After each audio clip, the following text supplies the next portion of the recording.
How's it going, everyone? It's time for another week in DSP, but I thought I would change it up since it is still the first week of the new year, and we would look at how the year 2018 fared for Phil. Most of these events were so significant that they had to be broken away from the main Kiwi Farms thread. That's how I kind of judged my criteria on what events throughout the year I was going to report on. Now, this isn't a top 10 DSP moments video. I'm leaving that to a couple other people. I basically just want to say from January to December of 2018, what major events happened to Phil, positive or negative, and bringing you guys up to speed on it.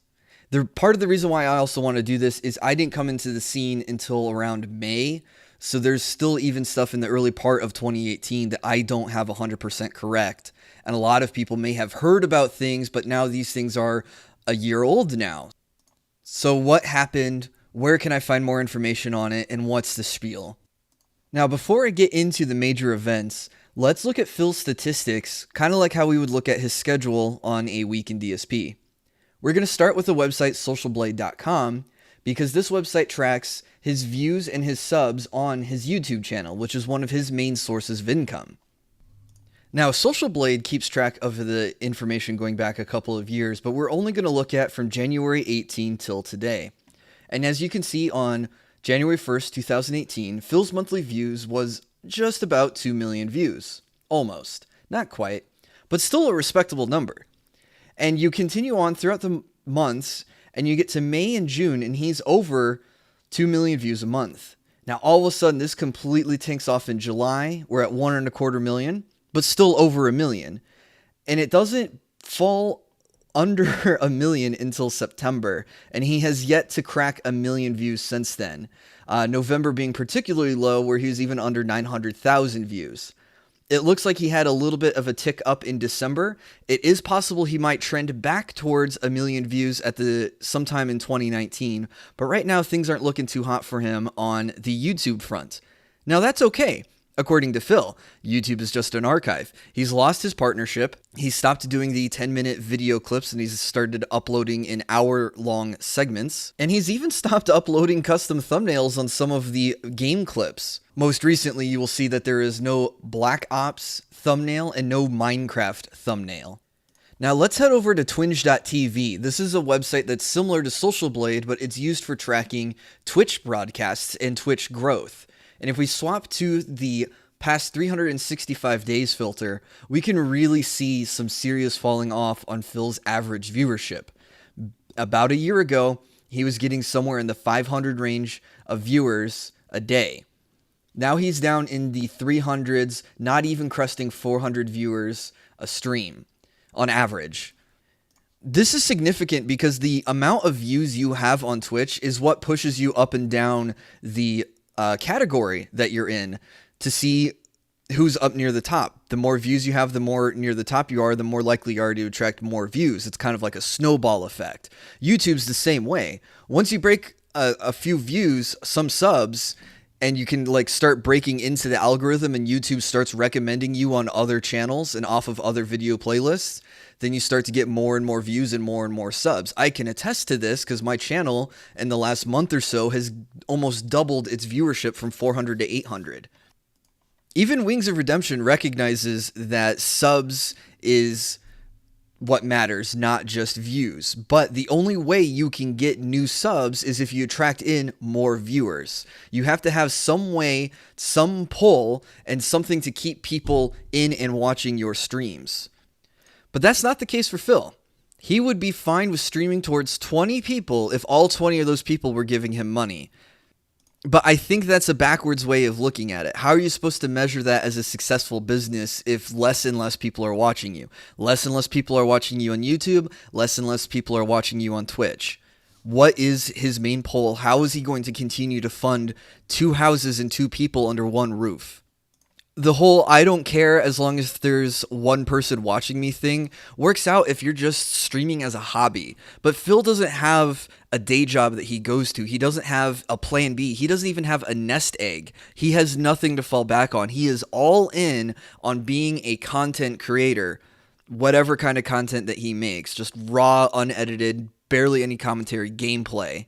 and he still can't draw in an audience or maintain an audience. One last thing before we get into the events for January, it was kind of pointed out to me that his viewership has fallen off since he moved from the 10-minute videos to the 1-hour videos. So it is possible that he is still doing relatively okay on YouTube, because now that he's running longer videos, he can run multiple ads per video. So his ad income is probably about the same. It's incredibly hard to tell. There is no outward facing number that says how much money Phil gets per month on YouTube. It is totally an estimate based off of CPM, and a low-balled CPM at that, admittedly, versus the number of views that he's gotten in a month to guesstimate his actual income. Now, Phil has thrown shade on Social Blade in the past and said that it doesn't accurately reflect the amount of money he makes per video or per month or anything like that, and I'm willing to believe him, because we have to do math a different way to figure out how much money he actually gets paid. And I don't think a partial view on a video counts as a full view on the video. Now, to stop being Mr. Views, we can look down at two numbers that are trending upwards for Phil: the amount of new views that he's gained and the amount of followers that he's gained. According to the followers gained chart, he gains about 49 people a day. That is incredible, and what's incredible about that is it's mostly just sock accounts, because he runs such a ban-happy server or channel that a lot of people make accounts so that way they can get one jab in, let the account die, and then they'll make another account, get through the follower period, and get in there, make that comment again, and get banned again. But when the account is banned, I don't believe it unfollows it from Phil's account. If we did that, his follower count would probably be closer to his average viewer count, or even closer to his sub count. Now, the new views number is just the total number of raw views that Phil has ever gotten. These aren't individuals who are watching him every month for the last year. He didn't have 1.2 people watch him throughout the whole year. He had 1.2 people at some point throughout the year tune in and watch him, and it will count. If I watch today and I watch tomorrow, that's 2 views, just like how YouTube does it, which is kind of disingenuous of Phil in his past, where he said, oh, I get millions of people who watch my shit. No, you get maybe thousands of people who watch your shit, and they watch thousands of videos, and it turns into 1 million views. Okay, enough about math and statistics and numbers. Let's talk about the news that actually happened throughout the year. January was the month of the Escort saga. The video I have lined up for this is by Mr. Medicare. It's called The King of Catfish. Mr. Medicare was the guy who got me into DSP. When he deleted the Internet Aristocrat channel, I was in search of more and more of his content, and I found Brightside Bob. And then I found a whole bunch of other DSP shit on Brightside Bob. But Brightside Bob was my fucking gateway into DSP. Now, the Escort saga turned out to be a whole fucking nothing burger. It was a bunch of people who were pretending to be escorts, trying to bait Phil into releasing some fucking information or some shit, like some fake blackmail. Like, they were trying to blackmail Phil, but they didn't have anything to blackmail him on.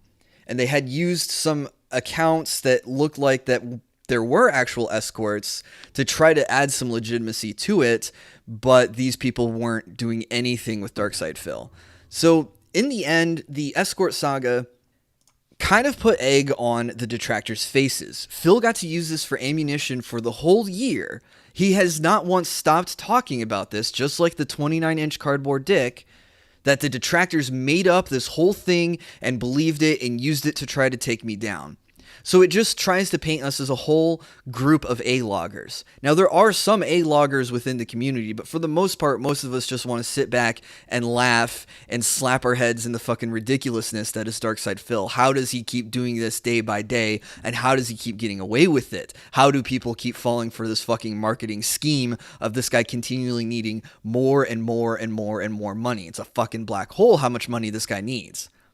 So this is why I wanted to bring up the Escort saga, because I want to show us that we need to verify sources and claims before we go in on, oh my god, how fucking ridiculously true is this? We saw this near the end of 2018 with the whole fucking cocaine theory. No one had any fucking evidence on it. It just seemed to fit, and it seemed to be really fucking hilarious. And I think that's probably why a lot of people were baited in on the Escort saga in the first place, was because it just seemed to fit, and it would seem so fucking hilarious if true, but it turned out to not be true. But again, this just allowed Phil to use this to put himself in. The detractors are doing this. They're doing all this nasty negative shit towards me. And this is why I need your money, because I can't collect any sponsorships. Sponsorships like OP seats. Now, this is another fucking great event that happened in January. OP Seats had sponsored Phil after he had lost Spawn Seats as a sponsorship. And Spawn Seats seemed to be the kind of fucking shady, a fake organization. They were basically repackaging Chinese chairs. They didn't even have any branding on the chairs. But OP Seats is the real seat company, and they had sponsored Phil. Someone tweeted at the company and said, hey, you guys need to look into the people that you're sponsoring. And one Google search later, Phil was dropped as a sponsor. So Phil basically speedrun how to get a sponsorship and lose it in basically 4 hours.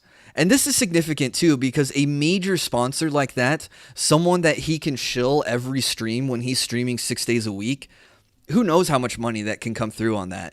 There's a good video by Disguised Toast, I hope he hasn't taken it down, that goes into the breakdown of what you make per hour as a professional streamer when you take into account Twitch ads, Twitch subs, bits and cheers, and then the sponsors. And basically the big money is in the sponsors. If you do a sponsored stream or a sponsored product, that is where you make the most of your money. And I'm talking like hundreds of dollars an hour for doing this product. Like, people will pay you $1,000 an hour to play their mobile game for 3 hours on stream.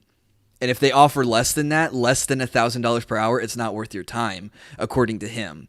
So I really appreciate him giving that kind of transparency to what kind of big numbers some of the big guys on Twitch can be fucking making.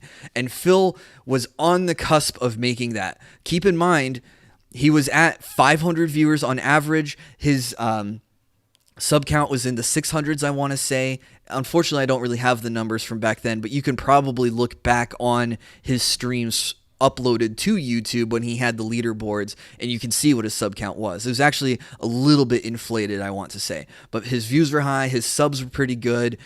He had just gotten a shit ton of money in for his 2017 tax begathon, and then here comes one sponsorship that gets scared away, and then a true sponsorship that comes through, and it gets completely blasted out of the water. So January, a win and a loss for Phil. We get the Escort saga, and then we get OP seats taken and dismissed in 4 hours. February was a great month for Phil because he got his first Twitch.tv suspension. Now, he never disclosed the reason for it, and it's a little hypocritical because when he got his second suspension, he said that it was the same generic email he got back in February, and it had a reason on it. The second suspension was for harassment. So he knows that the first one did have a reason to it, and he chose not to disclose this information to us and to his audience. So that's just a little bit of lying by omission that you should get used to with Darkside Phil. But the speculation has to go with, if you look at his Twitter schedule, on the 25th, he talked about having this big old fundraising event, and then the next day on his Twitter schedule, it's now just a regular event, but he's still saying, guys, I need your help with my taxes. He's just completely removed the word fundraiser from his Twitter schedule, Twitter event. Now, this was only a 24-hour suspension, so relatively minor, but it is important that Phil gets these little slaps on the wrist so that way he does clam back up and go into his PC shell to protect himself. He said he used the time off effectively so that way he could take care of his taxes, and he put 3 or 4 begging tweets out saying, oh my god, working on these taxes is so hard, yada yada, I have a headache, my eyes are straining. We got tons of updates about his 24 hours off. He couldn't be away from his audience, it seemed. So February was definitely a loss for Phil, definitely with the Twitch suspension on his record, and him basically saying that he isn't going to tell anyone anything because he doesn't think it will help the situation at all. So unless things are designed to help him out, he's going to omit details. So that's fun. Now, with a suspension on his record, you would think Phil would try to, batten down the hatches and keep himself from making an ass of himself on stream. That was not the case. In March, we get the 11-year-old incident on VR chat where he gets mad at an 11-year-old for making fun of him for not knowing how to play the game. He tries to chastise her for having money, or her parents having money to spend on her to get her a gaming PC. He thinks it's wrong that an 11-year-old has a gaming PC, and he proceeds to walk into another room, but instead of muting himself in-game and talking to his chat, he instead turns on his microphone in-game and says, "What an annoying fucking bitch of a kid who I would have pimp-slapped in real fucking life if she talked to me that way." The videos are still up on his channel, so if anyone wants to cross-reference it, you can go back and just watch it on DSP Gaming, so that way you can eliminate the whole out-of-context argument that Phil likes to do, and see what kind of a shithead he actually is when he's dealing with other people with a microphone, when he's having actual fucking interactivity in a game. Though most of his shit-talking just comes from when he's in a position where the other person can't respond back. You've seen this recently in Black Ops 4, where if he gets into a game where there is a troll and Phil doesn't change his microphone settings, the troll will lay into something, Phil spends all your money on fast food, and he will mute the guy before he starts talking back and trying to throw in his hot banter instead. He does the same thing with the 11-year-old. He moves to a completely different room in the game before he starts shit-talking her. He is too fucking afraid to try to get into an argument with an 11-year-old. So much for being the king of hate. Also in March, we get the reveal video of Kat, finally. Now, we've known that Kat has been around for a little bit of time, and this is Phil finally showing off what she looks like in real life. Now, I have Tevin's video as the linked video for this event because Tevin's commentary on this is pretty fucking insightful. Again, I wasn't around at the time to do any of my own insight on this either. But it's basically like a fucking, I want to say it was a 10-minute, 20-minute clip of Phil. And he just talks about detractors the whole fucking time. Detractors and haters. So that's exciting that he uses the time with the girlfriend to instead say, hey, fuck you detractors, fuck you haters. Now, we've only seen Kat on video 2 times since then. There was one IRL stream with her where he kept hinting that she may or may not show up, kind of like trying to tease his audience and be a little coy about it. And then, of course, there was a Halloween stream where he brought her on, but we haven't seen her since. She did not show up for Christmas. She did not show up for New Year's. And according to some insight recently, she and Phil probably aren't sleeping in the same bedroom anymore. I don't think they were in the first place, but that's neither here nor there. Now, what's funny about this is we already knew what Kat looked like because in, 20 minutes of him showing her off in an Instagram photo, they had the entire social media accounts of her. They found her Twitter, they found her Twitch archives, they found her YouTube. We knew everything we thought we could know about her. And it would turn out that through Phil's fucking loud mouth and loose lips that we would actually learn more about her than if he just kept his fucking mouth shut. And here we go. We end March with Phil getting his second suspension on Twitch. This is for harassment against another user who had said something about Phil being fucking boring at the game or something like that. Phil used to have an old rules image that was on his Twitch channel before he got the troll images that he had to haphazardly edit to take out the Tevin references.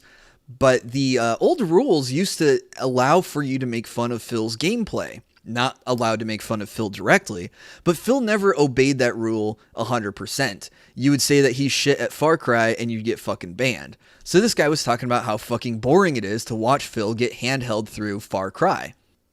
Phil goes to ban him for being a negative idiot, and of course on Twitch you can look at other people's profiles, and if you highlight someone's name, you can see their avatar. Well, this guy was another streamer on Twitch. He had his real face as his avatar, and Phil was like, oh, what a fucking idiot having his real face out there. Now we know what you look like. We know you're fat. We know you have a disgusting blue beard like an SJW.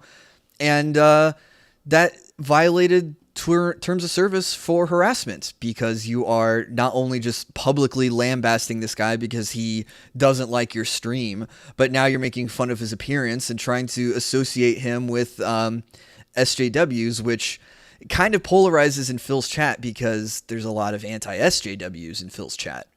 Now, this was before I had made the Lightside Bill channel, but I was in Phil's Twitch streams around this time, and I had seen some of this stuff happen, and I had been on the receiving end of people directly messaging you who are diehard Phil fans and trying to get you to sub to him, trying to get you to give money to him. And if Phil was talking about you directly, then these people would fucking blow you up in DMs as well. They were...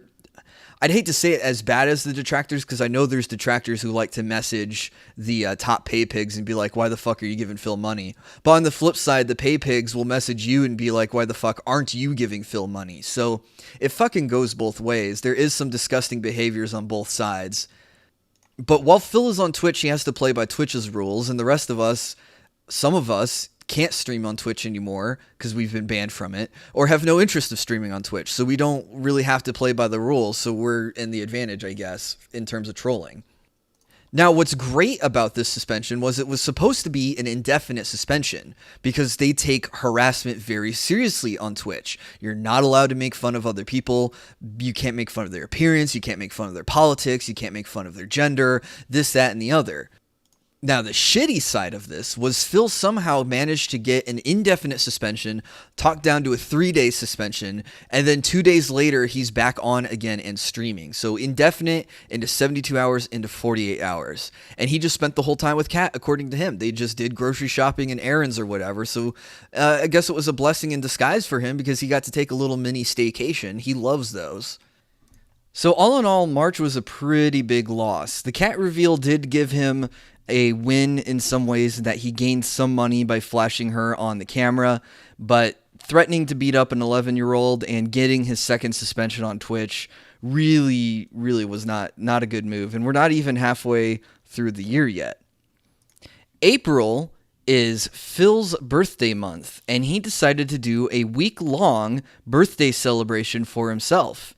Now, he thought it'd be really hilarious to get one of those party horns that he can blow every time someone gives him a sub or a tip or a cheer. However, after the first day, he kind of gave up on that. He said that was Kat's idea, though, not his idea, so totally throwing her under the bus for the idea failing. It was pretty scummy, though, that he was treating his birthday as basically a telethon fundraiser event because his taxes were due in basically a week after his birthday. So this was his final push to make his taxes happen. Now, of course, what ended up happening is he said he paid his taxes off on his credit card.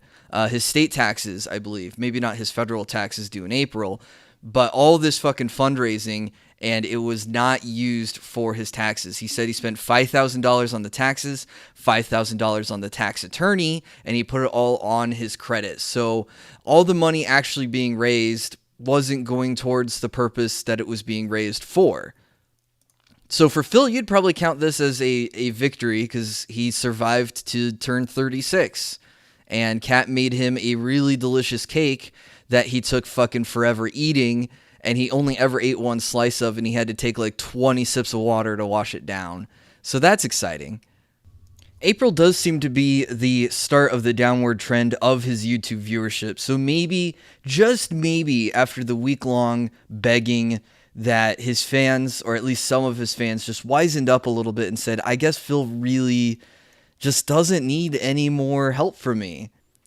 Or they just found him to be outright disgusting with how blatant he was begging and using holidays like his birthday and hoping that people would give more freely. Now, May is an interesting month because we get to the State of Decay Twitter shitstorm.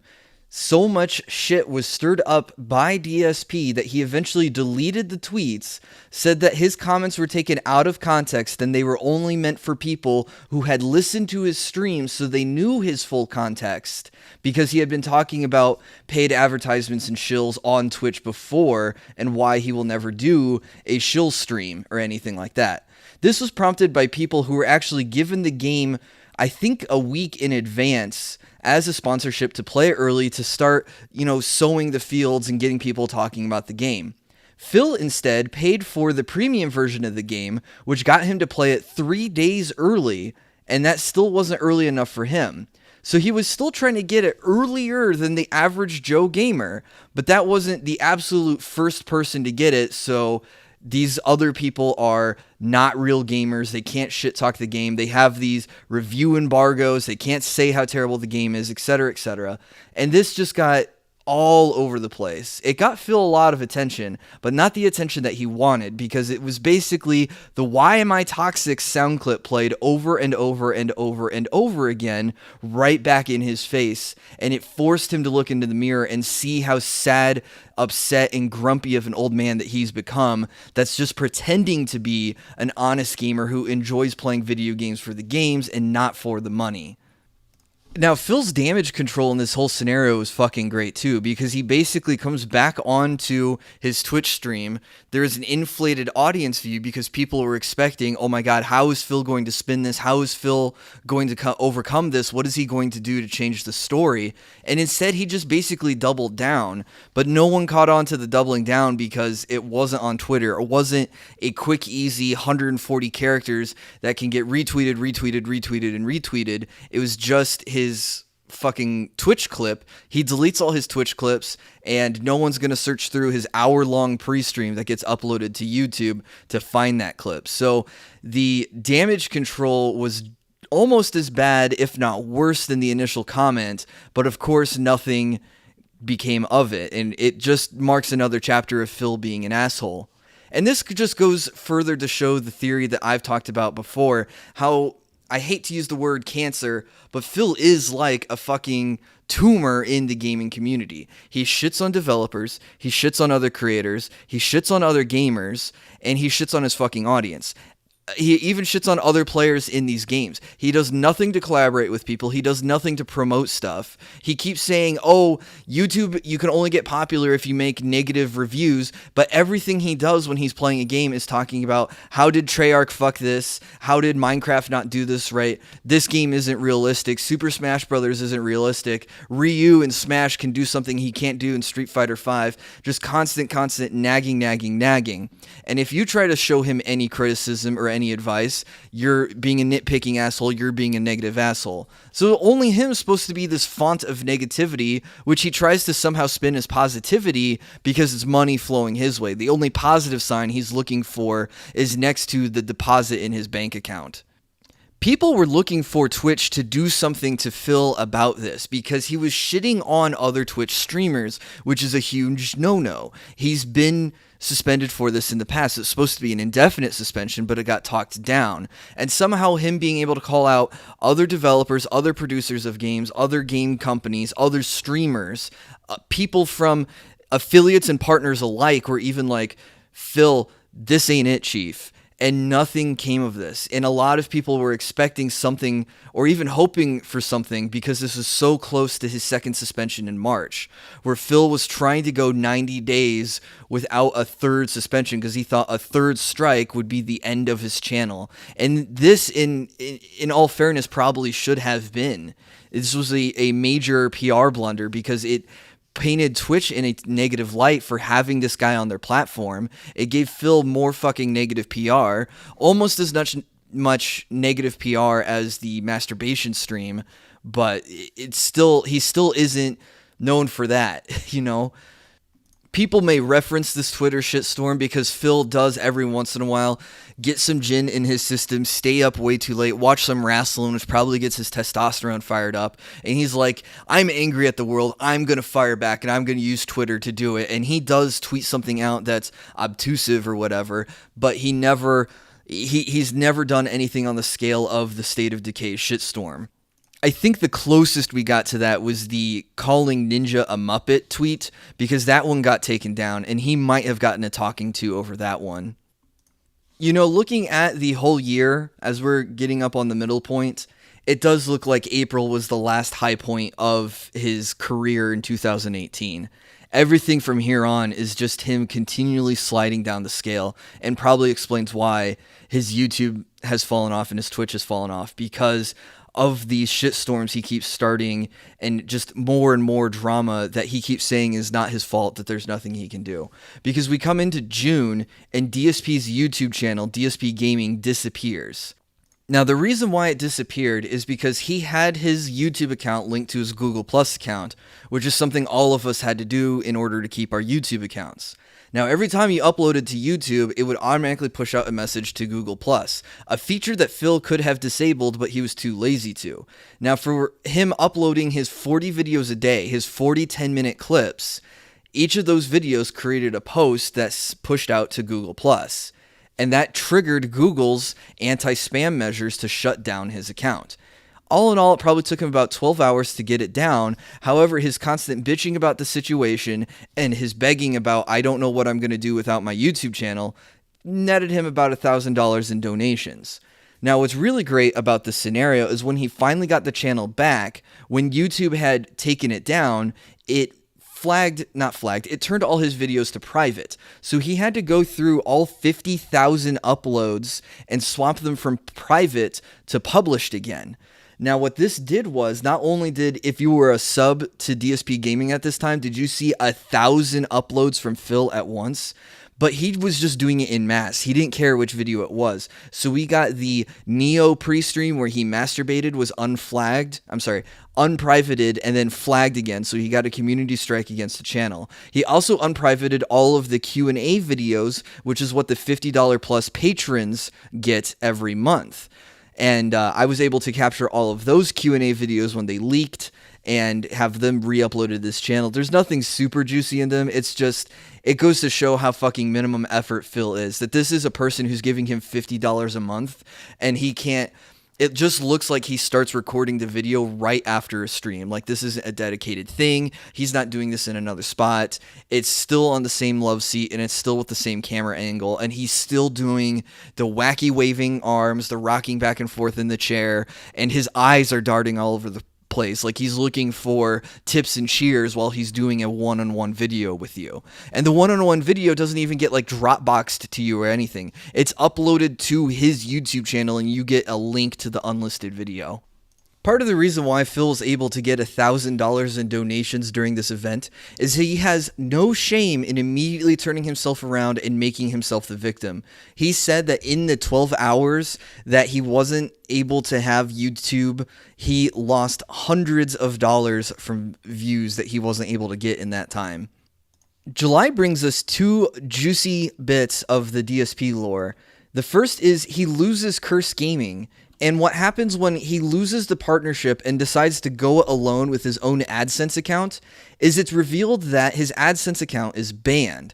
And it was, I don't think it was ever revealed for the reason why it was banned, but a lot of people were able to go back 8 years and find the clips of Phil telling people to click on the ads on his videos, and subsequently his initial banning from AdSense in the first place. So he never had a legitimate AdSense account, but he was collecting ad revenue by simply having a partnership on YouTube. So Machinima and Curse were still feeding him ad bucks because he was partnered with them, AdSense account or not. That AdSense account was still banned, and I guess there was some new terms of service or agreement with managed channels and partnerships that they could only partner YouTube channels that had legitimate AdSense accounts. So it became revealed that Phil can't collect ads anymore. Now, this went on for 10 days.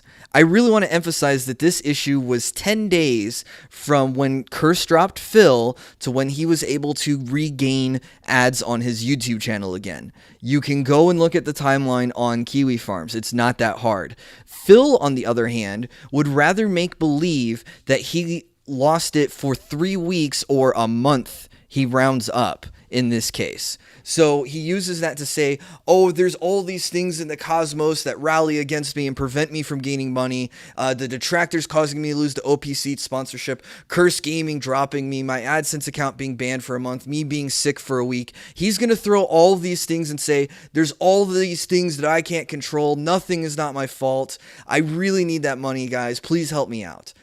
It turns out that when you're telling people to go click on your AdSense account, which is against the AdSense terms and conditions, that is your fault. he still somehow managed to swindle or smooth talk or whatever his way through the poor people at YouTube into restoring the account, saying something like he was using a dummy account because something had happened to a previous account or whatever, and he was forced to use a dummy account. I think it was something like he had multiple channels. He wanted to monetize multiple channels, so he made a fake AdSense account in order to get other channels monetized, which is also against the terms of service. He admits this to them, and he still gets his AdSense account moved to the unbanned AdSense account. I'm sorry, his YouTube account moved to the unbanned AdSense account. Also in July, we got some new cat lore that was revealed on the 29th. I believe this was broken by Tevin. It turns out that Subaru man, Jeff Rudell, was contacted by someone, and he spilled some of the beans in that he had dated Kat. I think they were together for 4 years, and he broke things off with her and basically threw her out of the apartment when he found out that she had been cheating on him with Darkside Phil. Now, one of the things Phil talked about back in January before he moved Kat into his house was he talked about the reason why he had to move her in such a quick time frame was because her lease was up in February. Well, that turned out to be a whole lie in that she was actually cheating on Phil and the boyfriend found out about it and he decided to throw her ass out. It's also the same reason why they had to buy all new clothes for her because it was likely he probably took all her shit and threw it onto the front yard, as, you know, one would expect someone to do if they were cheated on. So she only got to keep whatever clothes she had on her back and whatever computer equipment she could pack. What's great about this is the name of the ex-boyfriend, Jeff Rudell, became banned words in Phil's chat. Subaru and WRX became banned words in Phil's chat. This spawned some interesting theories that are even still being considered in January of 2019 when we find even more cat lore. Is Phil learning about his girlfriend through whatever the internet can dig up? Or is he not even watching for this stuff and it's what his mods find digging up on the internet and report back to him so that way they can say, oh, hey, Kat was in a mental institution. The trolls are going to come in and talk about that. You might want to be aware of it so you can ban it when it happens.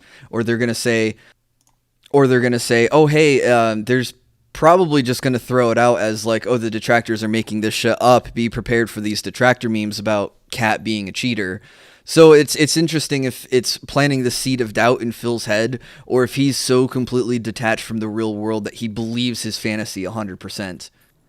Now, the reveal of Kat being a cheater just took her out of one category in my mind and put her in another. At first I thought, oh, this poor woman, what lies did Phil sell her in order to bring her into his folds? But now that it's been revealed that she's a cheater and that she's a criminal, that was 2019 lore, that I think she is not a nice person and she does deserve a little bit of trolling, especially since she picked Phil of all people to cheat on her boyfriend with.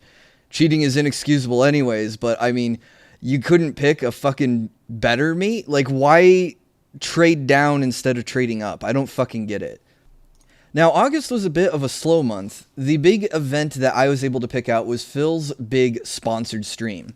He had tried to get sponsored streams earlier through the Twitch bounty boards, but claimed that not a lot of them were showing up for him. Probably because he was looking for non-PC games so that way he could play them on console. It was theorized that he did get a sponsored stream and it was canceled before he can even reveal what game it was. Phil's strategy with a sponsored stream was to announce that he's doing a sponsored stream, not say what game it was. Even during the pre-stream, he would put himself in just chatting for an hour and a half, turn the stream all the way off, take it all the way down, change the game settings, get everything planned for the game, and then relaunch the stream. So for whatever reason, he's doing it this way to try to keep us detractors from contacting the developers or contacting Twitch and saying, hey, do you really want someone like Darkside Phil playing and representing your game and trying to be a spokesperson for your game? So he's either aware of his own reputation or aware of the detractors? Because if his reputation was stellar, it wouldn't matter what we said to him. We're just people making up fucking lies and things don't stick. But the thing is, there's always truth to what we do. And channels like mine that go through and try to find these sources and try to cite everything and try to say, hey, Phil said this on this stream at this time, I have it clipped and everything. We're not the ones who's making shit up like the Escort saga. We're actually throwing shit back in Phil's face, things that he has said in previous streams to show what kind of a despicable human being he is. And thankfully, the ELO hell people were actually pissed off enough to actually contact Twitch and say, hey, we need a better vetting program if you're going to be doing these Twitch bounty board things. And what's really great is even this year, just 3 months ago, back in May, Phil was completely shitting on people for getting paid to play a game. Now here he is playing a game that he's getting money for, and he has basically a review embargo, not a full-scale one, but he's not allowed to dump on a game and shit on a game while he's playing it in order to win the sponsorship. So here he is being fake side Phil, shilling out for this game, completely 100% up on the PR scale, not even snorting in order to get some money for playing a game that feels like, oh, well, it's not complete, so we really can't criticize it too harshly. I want to see what it turns into.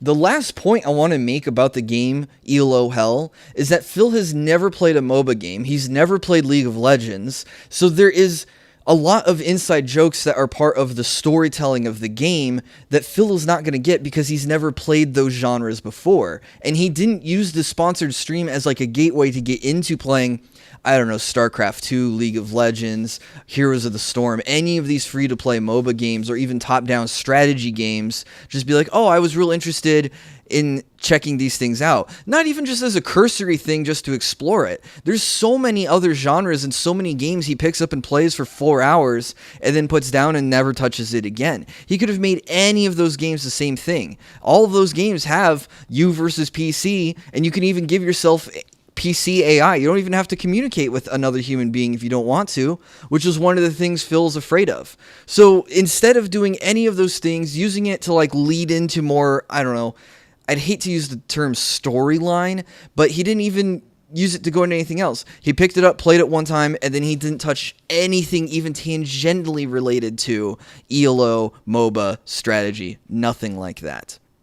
Now, the best information I have on the Twitch bounty boards for getting these sponsored streams is you're basically paid $1 a viewer. And Phil only streamed for an hour that night, and he had roughly around 300 viewers. So how the night went is Phil usually has a 2-hour block for his streams, half-hour pre-stream, takes the stream down, an hour solid, and I mean you could probably get it down to 60 minutes, 00 seconds. Take the stream down, go back to just chatting. And he's like, well, we got half an hour left. What do you guys want to do? Didn't continue playing the game. Didn't go and pick up any game related to it to finish the night off. He just fucking sat around on his love seat for 30 minutes. So that's a great way to do a sponsored stream. Didn't even want to do like one of his live reviews of the game because like he said, oh, the game is still in the works. I can't talk about it. But that didn't stop him from playing Battlefield 5 and Call of Duty beta and completely shitting on those titles when they were in their beta. So obviously it was just clearly I play games to get paid, not to have fun. Now I want to say the near end of August, maybe the last week of August, was when Tutankhamun showed up on the scene in DSP sphere, started dropping tons of bits, started dropping tons of tips, and did some sub bombs as well. Now, the Tutankhamun saga continues into September, and September I'm really just going to mark is the beginning and the end of the Tut saga. Tut reigned over Phil's chat for basically the entire month. He dominated the Dark Souls 3 playthrough, especially during the DLCs. I believe the entire DLC is just tainted with new subscriber, new subscriber, new subscriber, new subscriber, because Tut was just dropping the sub bombs the whole time. When he first showed up, he was just spamming try hard emotes at Phil. to the point where Phil even asked him, hey, could you stop donating so much? It's really obnoxious, because every, I don't know, 50 or 100 bits or whatever would get the thank you message to play in the corner. And Tut even obliged and started donating in larger amounts to still give Phil a ton of money. Tut got so strongly entangled within DSP's mind that Tut asked Phil to change games one day to Street Fighter V, and Phil obliged and started playing Street Fighter V again. There's even a couple of noted instances where Phil would start Street Fighter V and go, well, is Tut here? I haven't seen him in a while. I hope he'd come for some Street Fighter V, and then proceeds to play Street Fighter V. Now, of course, the Detractor community was really excited to know, who the hell is this guy giving Phil thousands of dollars? Is he all right? Is he committing credit card fraud? What the hell is this guy's end game? Now, this guy really caused some friction with Queen Swaggins, because Swaggins saw himself as top dog. But Swaggins, ever since he became moderated, has basically dialed back his contributions to Phil's stream to nearly zero. The big thing with Swaggins is he had a looming $300 bit cheer that he had promised for the Christmas marathon. Now, Tut, when he started to express to Phil, hey, we're getting along, I've given you all this money, but your fucking mods are disrespecting me, because Swaggins was immediately suspect of Tut right off the bat, and basically didn't like him being around. And it turned into fueling and creating this narrative that now Tut is here, he's derailing chat because people in chat wanted gifted subs, so they were hoping Tut would throw one at them. Tut was even giving basically obvious detractors within Phil's chat, people who don't have full-on YouTube channels, so you don't get killed on the Google search, but people who still poke fun at Phil and just try pushing the envelope just a little bit further, and when they get banned, they raise a whole stink.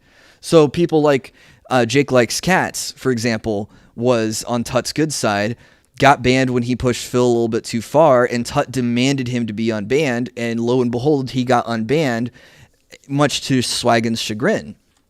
Detractors were messaging with Tut in private message, and he really was a strange character to try to talk to, because he was basically thesaurus humping all of his replies, or he's using these incredibly archaic or loosely used complex words to try to obfuscate a lot of things that he was trying to say.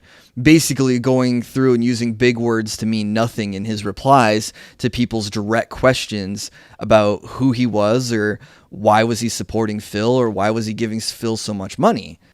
Now, according to Phil, he had conversations with Tut behind the scenes. Tut was also in other well-known lolcow channels like Wings of Redemption and Low Tier God. This activity led to him getting modded in Low Tier God's chat, and that proceeded to get Low Tier God banned off of Twitch because it made it look like he received modship in exchange for money, which I guess is against terms of service. But that doesn't apply to Darkside Phil, of course. So now Swaggins and Phil are both upset, because here's this guy who every time he shows up, he gets the detractors in a tizzy, and he gets all of Phil's fans in a tizzy. The fans want to get a gifted sub, and the detractors are losing their minds over Phil getting hundreds and thousands of dollars from this guy. Not $100,000, but hundreds, thousands of dollars from one guy. So Phil couldn't handle this. If I'm going to see tut, I'm going to ban. He just got so fucking worked up that this guy was essentially derailing his whole streams by just showing up. And Swaggins was kind of the same way, where Swaggins would be the guy who would show up. All of chat likes him because you have to be on his good side, otherwise you get banned. And Swaggins likes to make a big deal because he has a Kekin emote. Phil never made a get that ass banned emote, or get that ass swagged, or whatever gay emote that Swaggins uses. He had to exploit Kekin for it.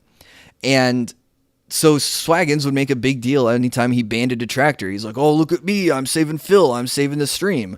No one gave a shit about him doing that anymore. So now both of basically the number one and the number two, Phil and his right-hand man, want to get rid of Phil's biggest pay pig of the year so far. So the breaking point was when Tut went on to Theo's stream, supposedly. Not sure if it was the real Tut or not, but by going onto a Detractor's channel was just enough evidence for Swaggins and Phil to just finally say, you know what, Tut, you're not welcome here anymore. Get the hell out. Thank you for the help that you've provided so far, but hasta la vista. We don't want you around anymore. You derail chat, you abuse us, you make fun of us. Now, going into October, we still have some echoes of the Tut situation in that Tut, after he had been banned from Phil's Twitch and basically he had been called out and told that, you know, you're basically a detractor now, Tut tried to charge back all of the money he had donated to Phil through PayPal/Muxy. Now, according to Phil, he had won all of these chargebacks.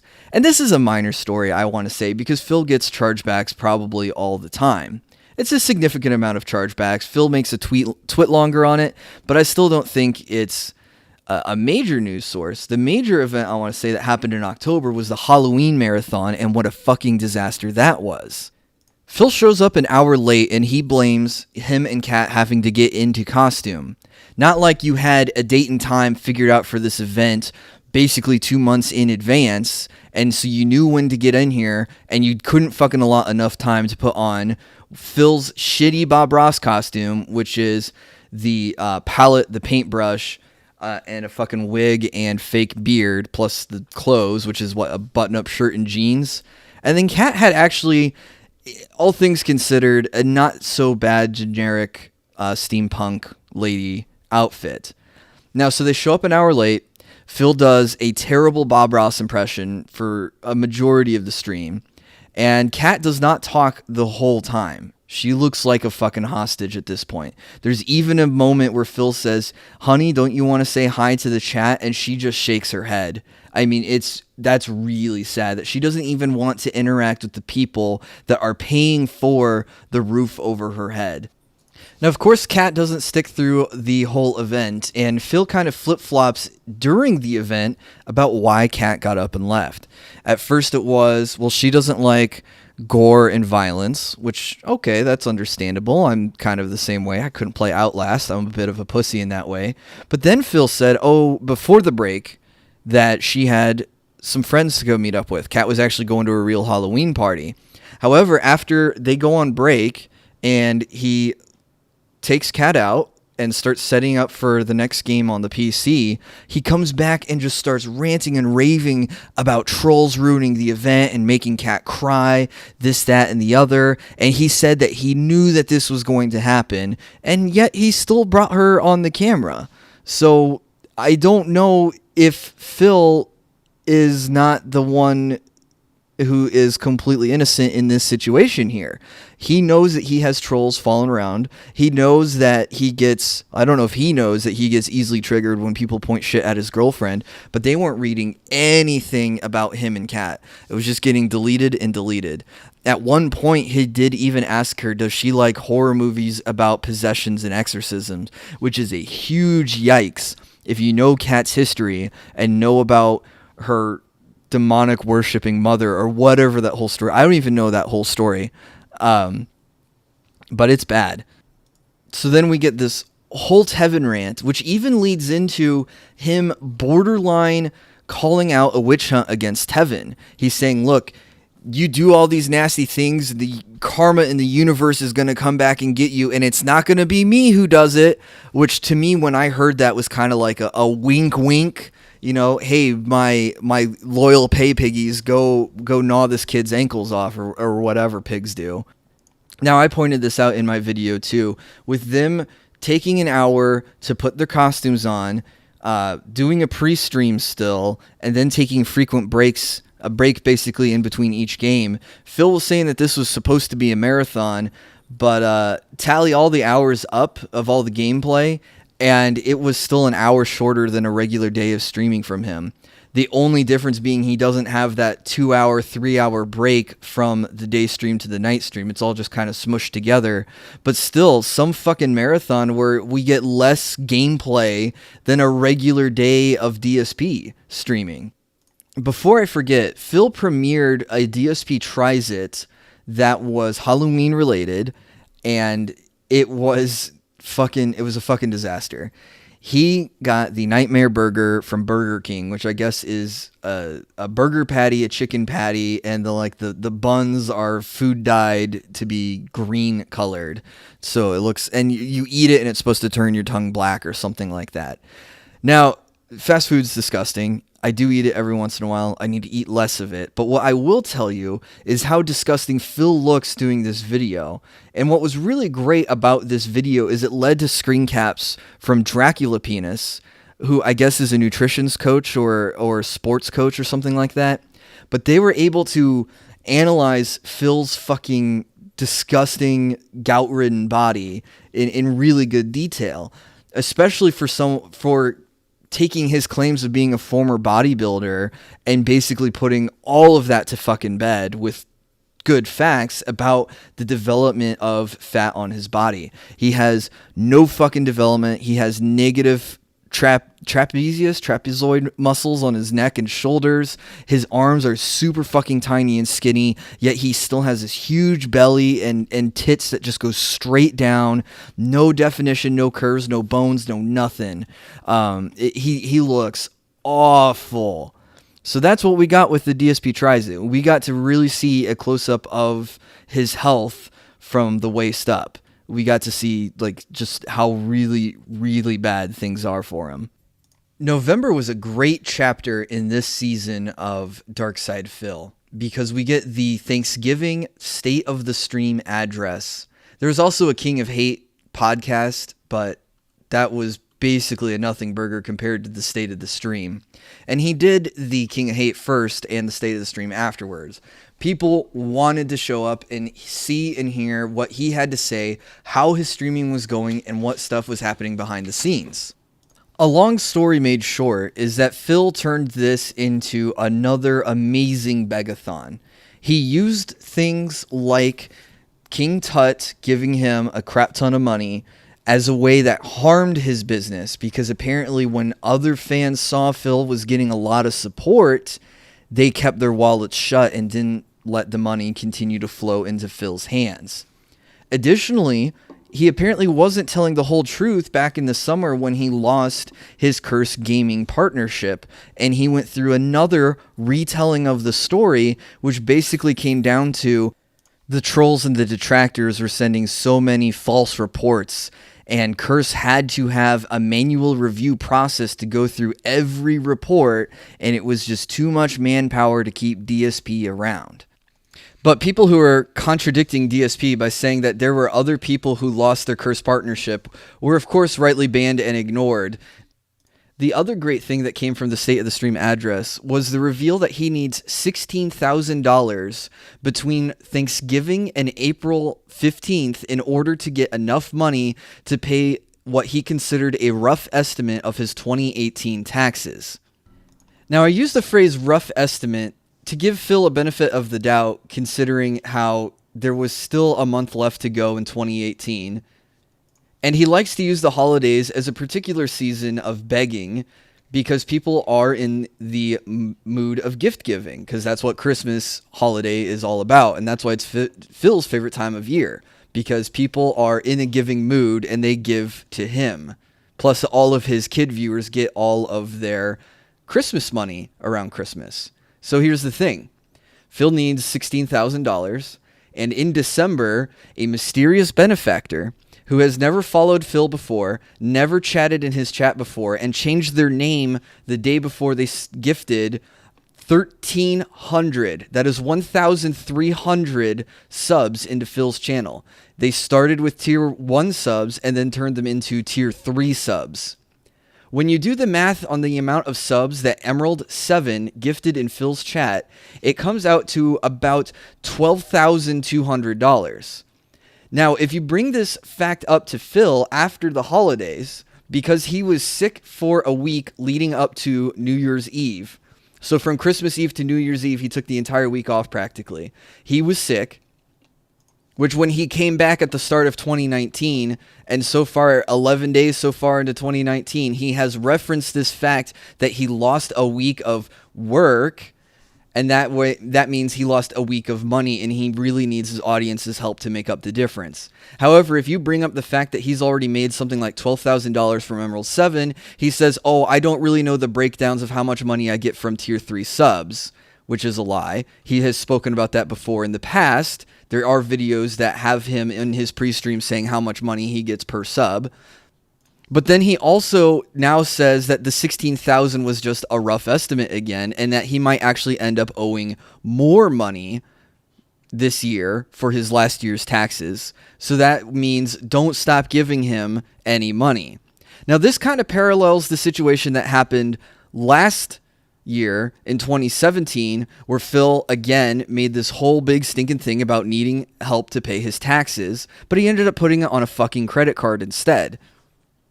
I went back and watched some of the old Begathon videos that Tevin has on his channel, and Phil basically went like, hey guys, we've raised like $4,000 so far, and then people were like, Phil, how much more do you need to get in the clear? And he's like, well, I don't know yet. So it's just an endless money pit when you're dealing with DSP. There is never enough money that you can give him, because he's afraid that the money will stop flowing in if he says, hey, you know what? I got my $16,000. My tax situation is taken care of. He's afraid that once he says, okay, guys, I'm in the straight and narrow, everything's taken care of, I'm finally in the black, then like a valve, all of the money just will completely shut off at once. So guys, that is what I consider to be the major events that happen to Phil every month in the entire year of 2018.